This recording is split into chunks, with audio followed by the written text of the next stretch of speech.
ದೇವರು ಪ್ರೀತಿಸುವ ಪ್ರೀತಿಯ ಬಿಗ್ ಜೆ ಟಿವಿ ಪ್ರಿಯ ವೀಕ್ಷಕರಿಗೆ ನಮ್ಮ ಕರ್ತನಾದ ಯೇಸು ಕ್ರಿಸ್ತನ ಹೆಸರಿನಲ್ಲಿ ನಿಮ್ಮನ್ನು ವಂದಿಸಿ ಸ್ವಾಗತ ಬಯಸುತ್ತಿದ್ದೇವೆ.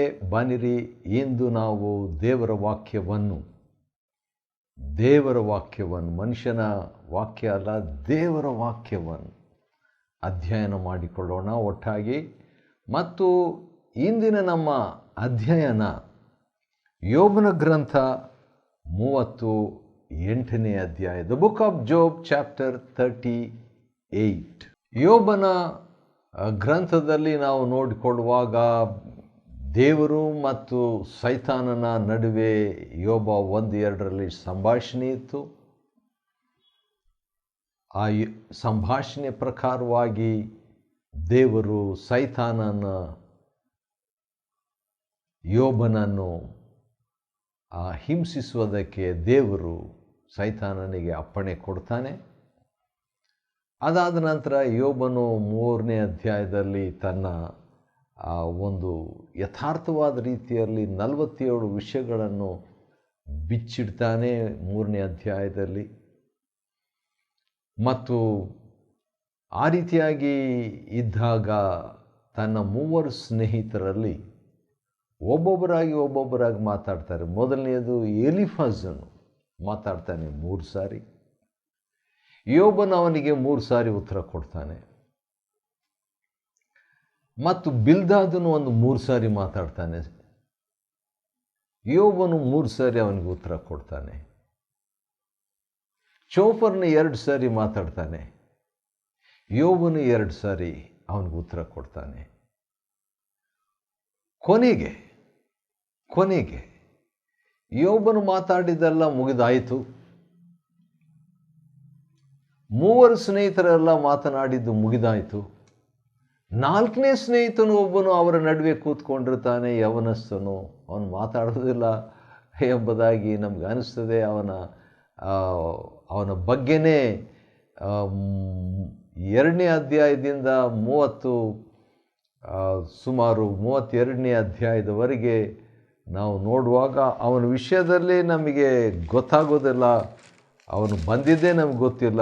ಆದರೆ 32ನೇ ಅಧ್ಯಾಯದಲ್ಲಿ ಅವನ ಪರಿಚಯವಾಗ್ತದೆ. ಅವನು ಎಲಿಹು ಎಂಬ 4ನೇ ಸ್ನೇಹಿತನು. ಎಲಿಹು ಅಂದರೆ ದೇವರು ಅಲ್ಲಿದ್ದಾನೆ, ದೇವರಿದ್ದಾನೆ,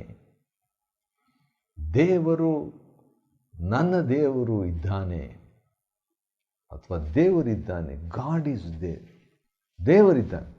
ದೇವರಿದ್ದಾನೆ. ಎಲಿಹು ಎಂಬಂಥ ಹೆಸರಿನ ಒಬ್ಬ ವ್ಯಕ್ತಿ ಬಂದಿರ್ತಾನೆ. ಅವನು 32ನೇ ಅಧ್ಯಾಯದಿಂದ 37ನೇ ಅಧ್ಯಾಯದವರೆಗೆ 6 ಅಧ್ಯಾಯಗಳಲ್ಲಿ ಮಾತಾಡ್ತಾನೆ. 4 ಬಾರಿ ಒಟ್ಟು ಮಾತಾಡ್ತಾನೆ 6 ಅಧ್ಯಾಯಗಳಲ್ಲಿ.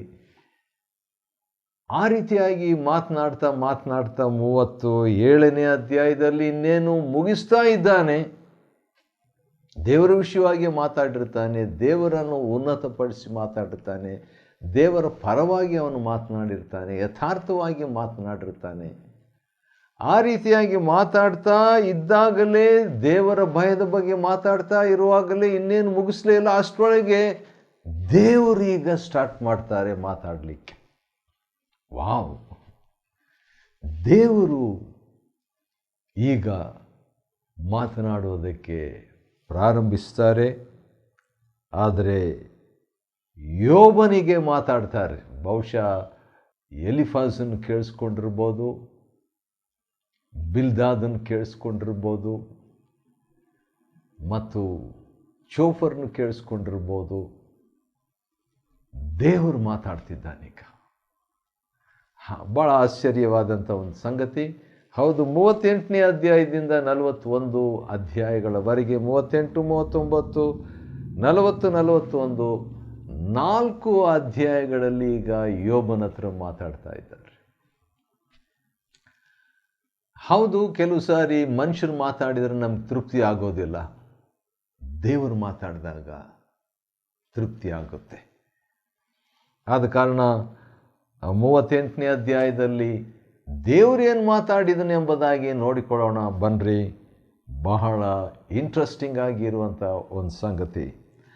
ಆಗ ಯೆಹೋವನು ಬಿರುಗಾಳಿಯೊಳಗಿಂದ 38:1 ಯೋಬನ ಗ್ರಂಥ, ಯೋಬನಿಗೆ ಪ್ರತ್ಯುತ್ತರವಾಗಿ ಹೀಗಂದನು. ಯಾಕೆ ಪ್ರತ್ಯುತ್ತರವಾಗಿ ಎಂಬುದಾಗಿದೆ ಅಂದರೆ, ಯೋಬನ ಮಾತಾಡ್ತಾ ಇರುವಾಗ 3ನೇ ಅಧ್ಯಾಯದಿಂದ 31ನೇ ಅಧ್ಯಾಯದವರೆಗೆ ಯೋಬನು ಮಾತಾಡ್ತಾನೇ ಇರ್ತಾನೆ ರೀ. 3ನೇ ಅಧ್ಯಾಯದಿಂದ ಸ್ಟಾರ್ಟ್ ಮಾಡಿ 31ನೇ ಅಧ್ಯಾಯದವರೆಗೆ ಸ್ನೇಹಿತರು ಮಾತಾಡ್ತಾರೆ, ಯೋಬನು ಮಾತಾಡ್ತಾ ಇರ್ತಾನೆ. ಯೋಬನು ಮಾತಾಡ್ತಾ ಹತ್ರ 20 ಅಧ್ಯಾಯಗಳು ಯೋಬನು ಮಾತಾಡಿರ್ತಾನೆ ರೀ.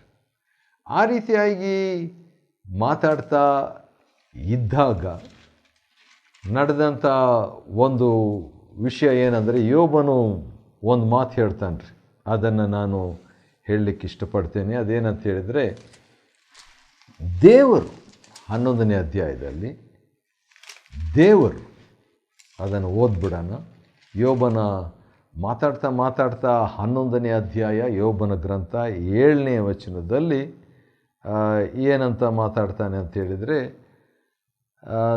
ದೇವರ ಅಗಾಧಗಳನ್ನು ಕಂಡುಕೊಳ್ಳಬಲ್ಲಿಯಾ ಎಂಬುದಾಗಿ. ದೇವರ ಅಗಾಧಗಳನ್ನು ಅರ್ಥ ಮಾಡಿಕೊಳ್ಳಿಕ್ಕಾಗ್ತದಾ? ಮತ್ತು ಸರ್ವಶಕ್ತನನ್ನು ಸಂಪೂರ್ಣವಾಗಿ ಗ್ರಹಿಸಿಕೊಳ್ಳಬಹುದೋ? ದೇವರನ್ನು ಗ್ರಹಿಸಿಕೊಳ್ಳಿಕ್ಕೆ ಸಾಧ್ಯನಾ? ಮತ್ತು ಹಾಗೆ ಮಾತಾಡ್ತಾ ದೇವರು ತನ್ನ ಹತ್ರ ಮಾತಾಡಿದರೆ ಎಷ್ಟೋ 5ನೇ ವಚನ ಹೀಗಿದೆ ನೋಡಿ. ಆಹಾ, ದೇವರು ಬಾಯ್ದೆರೆದು ನಿನಗೆ ವಿರೋಧವಾಗಿ ಮಾತಾಡಿದರೆ ಎಷ್ಟೋ ಉತ್ತಮ ಅಂತ ಹೇಳ್ಬಿಟ್ಟು ಚೋಫರ್ನು ಹೇಳ್ತಾನ್ರಿ. ದೇವರು ಬಾಯಿ ತೆರೆದು ನಿನಗೆ ವಿರೋಧವಾಗಿ ಮಾತಾಡಿದರೆ ಎಷ್ಟು ಚೆನ್ನಾಗಿರ್ತಿತ್ತು ಎಂಬುದಾಗಿ ಹೇಳಿದಾಗ, ಈಗ ದೇವರು ಬಾಯಿ ತೆರೆದು ಮಾತಾಡ್ತಾನೆ. ಚೋಪರ್ನು ಹೇಳಿರ್ತಾನೆ, ಆದರೆ ಯೋಬನಿಗೂ ಒಂದು ಆಶೆ ಇರ್ತದೆ, ದೇವರು ಮಾತಾಡಿದರೆ ಅಂತ ಇರ್ತದೆ. ಈಗ ದೇವರು ಮಾತಾಡ್ತಾನೆ, ಆದರೆ ವಿರೋಧವಾಗಿ ಮಾತಾಡ್ತಾ ಇಲ್ಲ. ಚೋಪರ್ನು ಹೇಳಿದಂತೆ ದೇವರು ಮಾತಾಡಿದ್ದು ಯಥಾರ್ಥವಾಗಿ ಪ್ರೀತಿಯಿಂದ ಮಾತಾಡ್ತಾನೆ. ಸರಿ, ಮುಂದೆ ಯೋಬನಿಗೆ ಪ್ರತ್ಯುತ್ತರವಾಗಿ ಹೀಗಂದನು, ಅಜ್ಞಾನದ ಮಾತುಗಳಿಂದ ಸತ್ಯಾಲೋಚನೆಯನ್ನು ಮಂಕು ಮಾಡುವ ಇವನು ಯಾರು? ಸಸ್ಪೆನ್ಸ್ ಆಗಿ ದೇವರು ಮಾತಾಡಿಬಿಟ್ಟು, ಶೂರನಂತೆ ನಡುಕಟ್ಟಿಕೋ, ಅಂದರೆ ರೆಡಿಯಾಗಿರು ಅಂತ ಹೇಳ್ಬಿಟ್ಟು, ಹಾಗೆ ಹೇಳಿಬಿಟ್ಟು 3ನೇ ವಚನದಲ್ಲಿ ದೇವರು ಮಾತಾಡ್ತಾನೆ. ಸ್ವಲ್ಪ ಅದು ಆಶ್ಚರ್ಯವಾಗಿ ನಮಗೆ ಅನಿಸ್ತದೆ. ನಾನು ಪ್ರಶ್ನೆ ಮಾಡುವೆನು, ನೀನೇ ನನಗೆ ಉಪದೇಶಿಸು. ದೇವರಿಗೆ ಉಪದೇಶ ಯಾರು ಬೇಕಾಗಿಲ್ಲ. ಆದರೆ ದೇವರು ಹೇಳ್ತಾನೆ, ಈಗ ನಾನು ಪ್ರಶ್ನೆ ಕೊಡ್ತೇನೆ, ನಾನು ಪ್ರಶ್ನೆ ಮಾಡ್ತೇನೆ, ನನಗೆ ಆನ್ಸರ್ ಮಾಡು ಎಂಬುದಾಗಿ, ಉತ್ತರ ಕೊಡು ನೋಡೋಣ ಎಂಬುದಾಗಿ. 38ನೇ ಅಧ್ಯಾಯ ಯೋಬನ ಗ್ರಂಥದಿಂದ 41ನೇ ಅಧ್ಯಾಯ ಯೋಬನ ಗ್ರಂಥದವರೆಗೆ, ಅಂದರೆ 38, 39, 40, 41 4 ಅಧ್ಯಾಯಗಳಲ್ಲಿ 184 ಪ್ರಶ್ನೆಗಳನ್ನು ದೇವರು ಯೋಬನಿಗೆ ಕೇಳ್ತಾನೆ ರೀ. ಒಂದಲ್ಲ, ಎರಡಲ್ಲ, 184 ಕ್ವಶನ್ಸ್. ಈ ಪ್ರಶ್ನೆಗಳನ್ನು ಡೇಕ್ಸ್ ಎಂಬಂಥ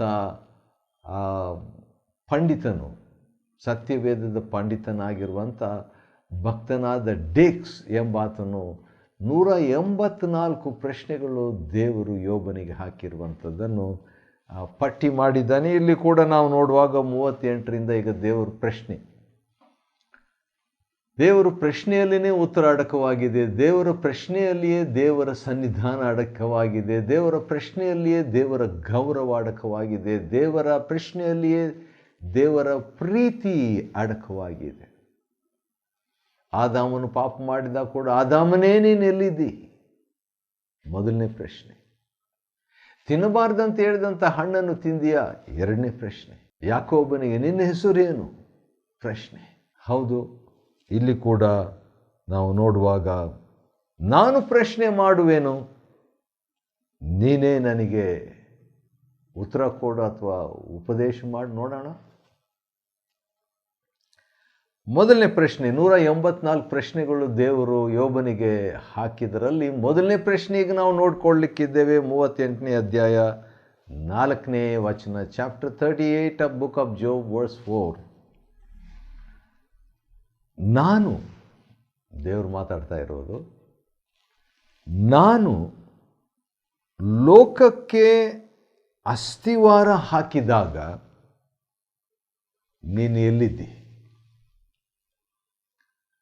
ಜಗದುತ್ಪತ್ತಿಗೆ ಮುಂಚಿತವಾಗಿ, ಇನ್ನು ಜಗತ್ತು ಉಂಟಾಗಿಲ್ಲ, ಜಗದುತ್ಪತ್ತಿಗೆ ಮುಂಚಿತವಾಗಿ ದೇವರು ಸೃಷ್ಟಿ ಮಾಡುವಾಗ, ಲೋಕಕ್ಕೆ ಅಸ್ತಿವಾರವನ್ನು ಹಾಕುವಾಗ ಬೆಳಕಾಗಲಿ ಎಂಬುದಾಗಿ ಆದಿಕಾಂಡ 1ನೇ ಅಧ್ಯಾಯದಲ್ಲಿ ದೇವರು ಹೇಳಿದಾಗ, ಯೋಬನು ಎಲ್ಲಿದ್ದ? ನೀನು ಎಲ್ಲಿದ್ದಿ? ನೀನು ಜ್ಞಾನಿಯಾಗಿದ್ದರೆ ಹೇಳು. 5ನೇ ವಚನ, ಅದರ ಅಳತೆಗಳನ್ನು ಯಾರು ಗೊತ್ತು ಮಾಡಿದವರು? ಎರಡನೇ ಪ್ರಶ್ನೆ. ದೇವರೇ ಗೊತ್ತು ಮಾಡಿದ್ದು. ಅದಕ್ಕೆ ದೇವರು ಹೇಳಿಬಿಡ್ತಾರೆ, ಆ ಭೂಮಿ ಲೋಕಕ್ಕೆ ಅಸ್ತಿವಾರದ ಅಳತೆಗಳನ್ನು ಯಾರು ಗೊತ್ತು ಮಾಡಿದವರು? ನೀನೇ ಬಲ್ಲೆ. ಯೋಬನಿಗೆ ಗೊತ್ತು, ಅದು ದೇವರೇ ಅಂತ ಹೇಳ್ಬಿಟ್ಟು, ಅದಕ್ಕೆ ದೇವರು ನೀನೇ ಬಲ್ಲೆ. ಅದರ ಮೇಲೆ ನೂಲು ಹಿಡಿದವರು ಯಾರು? ಕೆಲವು ಸಾರಿ ಏನಾದರೂ ಬಿಲ್ಡಿಂಗ್ ಕಟ್ಟುವಾಗ ಕೆಲವರು ಕಟ್ಟುವಂಥವರು ಮೇಸ್ತ್ರಿ ನೂಲು ಹಿಡಿತಾರೆ. ಈಗ ನಾನು ಲೋಕವನ್ನು ಕಟ್ಟಿದಾಗ ಅಥವಾ ಅಸ್ತಿವಾರ ಹಾಕಿದಾಗ ಯಾರು ನೂಲು ಹಿಡಿದಂಥವರು? ನೂಲು ಹಿಡಿದವರು ಯಾರು? ದೇವರೇ. ಯೋಬನಂತೂ ಇರಲಿಲ್ಲ, ನಾವಂತೂ ಇರಲಿಲ್ಲ. ಮತ್ತು ಭೂಲೋಕಕ್ಕೆ ಸಾಮಾನ್ಯವಾಗಿ ಯಾವುದಾದ್ರೂ ಒಂದು ಬಿಲ್ಡಿಂಗ್ ಕಟ್ಟಬೇಕಾದ್ರೆ ಮೂಲೆಗಲ್ಲು ಹಾಕ್ತಾರೆ, ಕಾರ್ನರ್ ಸ್ಟೋನ್. ಈಗ ದೇವರು 7ನೇ ವಚನದಲ್ಲಿ, 38ನೇ ಅಧ್ಯಾಯ ಯೋಬನ ಗ್ರಂಥ 7ನೇ ವಚನದಲ್ಲಿ, ಆ ಭೂಲೋಕಕ್ಕೆ ಮೂಲೆಗಲ್ಲನ್ನು ಹಾಕಿದವರು ಯಾರು? ಫೌಂಡೇಶನ್ನು ಅಂತ ಹೇಳಿಬಿಟ್ಟು ಈಗ ಕಾರ್ನರ್ ಸ್ಟೋನ್, ಮೂಲೆಗಲ್ಲು ಹಾಕಿದವರು ಯಾರು? ದೇವರೇ. ಮತ್ತು ಸಮುದ್ರದ ದ್ವಾರಗಳು, ಅದನ್ನು ಮುಚ್ಚಿದವರು ಯಾರು? 8ನೇ ವಚನ, ದೇವರೇ. ಮತ್ತು ಯಾರು ಅಂತ ಕೇಳಿಬಿಟ್ಟು ಈಗ ದೇವರು ತನ್ನ ಬಗ್ಗೆ ಕೂಡ ಕೆಲವು ವಿಷಯಗಳನ್ನು ಹೇಳುವಂಥದ್ದು ಭಾಳ ಚೆನ್ನಾಗಿದೆ, ಕೇಳಿಸ್ಕೊಡ್ರಿ. ನಾನು 10ನೇ ವಚನದಲ್ಲಿ, 38ನೇ ಅಧ್ಯಾಯ 10ನೇ ವಚನದಲ್ಲಿ, ಇದಲ್ಲದೆ ಸಮುದ್ರಕ್ಕೆ ನನ್ನ ಇಷ್ಟದ ಎಲ್ಲೆಯನ್ನು ಕಟ್ಟಿ ಇಲ್ಲಿ ತನಕ ಬರ್ಬೋದು, ಇದರ ಮೀರಿ ಬರಬೇಡ ಅಂತ ನಾನು ಅಪ್ಪಣೆ ಕೊಟ್ಟೆನು. ವಾವ್, ನನ್ನ ಇಷ್ಟದ ಎಲ್ಲೆ. 10ನೇ ವಚನ. ಆದ ಕಾರಣ ದೇವರು ಯಾವ ರೀತಿಯಾಗಿ ಲೋಕ ಸೃಷ್ಟಿ ಮಾಡಿದನಂತ ಹೇಳ್ಬಿಟ್ಟು 184 ಪ್ರಶ್ನೆಗಳು, ಇನ್ನು ಕೆಲವು ಪ್ರಶ್ನೆಗಳು ಡೈರೆಕ್ಟಾಗಿ ಯೋಬನಿಗೆ, ನಿನ್ನ ಜೀವಮಾನದಲ್ಲಿ ಬೆಳಗಿಗೆ ಇರತಕ್ಕ ಸ್ಥಳವನ್ನು ಗೊತ್ತು ಮಾಡಿದೆಯಾ? ಇಲ್ಲ. ಉದಯಕ್ಕೆ ಅಪ್ಪಣೆ ಕೊಟ್ಟಿದೆಯಾ? ಇಲ್ಲ. ಬುಗ್ಗೆಗಳೊಳಗೆ ಸೇರಿದೆಯೋ ಸಮುದ್ರದ ನೀರುಗಳು? ಭೂವಿಸ್ತಾರವನ್ನು ಗ್ರಹಿಸಿದೆಯೋ? ಇಲ್ಲ. ಇದೆಲ್ಲ ನಿನಗೆ ಗೊತ್ತಿದ್ರೆ ಯೋಬನೇ ನನಗೆ ತಿಳಿಸು. ಬೆಳಕಿನ ನಿವಾಸಕ್ಕೆ ಹೋಗುವ ದಾರಿಯಲ್ಲಿ ಕತ್ತಲಿನ ಸ್ಥಳವು ಎಲ್ಲಿದೆ? ಅದರ ಅಡ್ರೆಸ್ ಏನು? ಮತ್ತು ಗರ್ಜಿಸುವ ಸಿಡ್ಲಿಗೆ ದಾರಿಯನ್ನು ಯಾರು ಕಡಿದರು? ದೇವರೇ. ಮಳೆಗೆ ತಂದೆಯುಂಟೆ? ಇಲ್ಲ, ಆದರೆ ದೇವರು. ಮಂಜಿನ ಹನಿಗಳು ಪಡೆದವರು ಯಾರು? ದೇವರೇ. ಹಿಮ, ಆಕಾಶ, ಇಬ್ಬನಿ ಇವೆಲ್ಲಗಳನ್ನು ನೋಡುವಾಗ ಮೋಡಗಳು ಮುಟ್ಟುವಂತೆ ಇವೆಲ್ಲ ಮಾಡೋದು ಯಾರು? ದೇವರು. ಯಾರು ಕಾರ್ಮುಗಿಲಿಗೆ ಜ್ಞಾನವನ್ನು ದಯಪಾಲಿಸಿದವರು? ದೇವರೇ. ಮತ್ತು ಜ್ಞಾನದಿಂದ ಯಾರು ಮೇಘಗಳನ್ನು ಲೆಕ್ಕಿಸುವರು? ಖಂಡಿತವಾಗಿ ಯೋಬನಲ್ಲ, ದೇವರೇ. ಮತ್ತು ಸಿಂಹದ ಮರಿಗಳಿಗೆ, ಪ್ರಾಯದ ಸಿಂಹಗಳಿಗೆ, ಗುಟುಕಿಲ್ಲದೆ ಅಲಿಯುತ್ತಾ ಇರುವಂಥವರಿಗೆ ದೇವರಿಗೆ ಅವು ಮೊರೆ ಇಡುವಾಗ, ಅಂದರೆ ಮರಿಗಳು ಪ್ರಾಯ ಸಿಂಹಗಳ ಆಶೆಯನ್ನು ತೀರಿಸುವಿ ಅಂತ ಹೇಳ್ಬಿಟ್ಟು ತಮ್ಮ ಮರಿಗಳು, ಸಿಂಹಗಳ ಮರಿಗಳು ಅಲಿಯುತ್ತಾ ದೇವರಿಗೆ ಮೊರೆ ಇಡುವಾಗ, ಹಾಗಾದರೆ ಅವು ಕೂಡ ದೇವರಿಗೆ ಮೊರೆ ಇಡ್ತವೆ ಅಂತ ಗೊತ್ತಾಗ್ತದೆ ರೀ. ನನಗೆ ಗೊತ್ತಿದ್ದಿಲ್ಲ, ಈಗ ಗೊತ್ತಾಯಿತು. ಯೋಬನಿಗೂ ಖಂಡಿತವಾಗಿ ಗೊತ್ತಿರಲಿಕ್ಕಿಲ್ಲ. ಕಾಗೆಗಳಿಗೆ ಆಹಾರವನ್ನು ಯಾರು ಒದಗಿಸುವರು? ದೇವರು. ಈ ರೀತಿಯಾಗಲ್ಲ ಒಂದೊಂದು ಪ್ರಶ್ನೆ, 184 ಪ್ರಶ್ನೆಗಳಲ್ಲಿ ಇನ್ನೂ ಇದೆ. 39, 40, 41ನೇ ಅಧ್ಯಾಯ, ಇನ್ನು 3 ಅಧ್ಯಾಯಗಳಿದೆ. ಮೊದಲನೇ ಅಧ್ಯಾಯದಲ್ಲಿ ದೇವರು ಯೋಬನ ಹತ್ರ ಮಾತಾಡ್ತಾನೆ ರೀ. ಈಗ ಎಲ್ಲರೂ ಸ್ತಬ್ಧವಾಗಿರಬೇಕು. ಯೋಬನು ಸ್ತಬ್ಧವಾಗಿರಿ, ಶಾಕ್ ಆಗಿರಬೇಕು. ಎಲಿಫಾಜನು, ಬಿಲ್ದಾದನು ಮತ್ತು ಚೋಫರನು ಮಾತಾಡ್ತಾ ಇದ್ದಂಥ ಎಲಿಹು ಕೂಡ ಸ್ಟಾಪ್ ಮಾಡಿಬಿಟ್ಟ. ಈಗ ದೇವರು ಮಾತನಾಡಿದ್ದು ಅವನಿಗೆ ಎಕ್ಸ್ಪೆಕ್ಟ್ ಮಾಡಿದ್ದಿಲ್ಲ. ಮುಂದೆ ಏನಾಗ್ತದೆ ನೋಡಿಕೊಳ್ಳೋಣ. ಭಾಳ ಇಂಟ್ರೆಸ್ಟಿಂಗ್ ಆಗಿರುವಂಥ ವಿಷಯಗಳನ್ನು ನಾವು ನೋಡಿಕೊಳ್ಳಲಿಕ್ಕಿದ್ದೇವೆ. ಯೋಬನ ಗ್ರಂಥ 38ನೇ ಅಧ್ಯಾಯವನ್ನು ಅಧ್ಯಯನ ಮಾಡಿಕೊಳ್ಳುವಂತೆ ದೇವರು ಕೊಟ್ಟ ಕೃಪೆಗಾಗಿ ಆತನಿಗೆ ಸ್ತೋತ್ರವಾಗಲಿ. ದೇವರು ನಿಮ್ಮನ್ನು ಆಶೀರ್ವದಿಸಲಿ.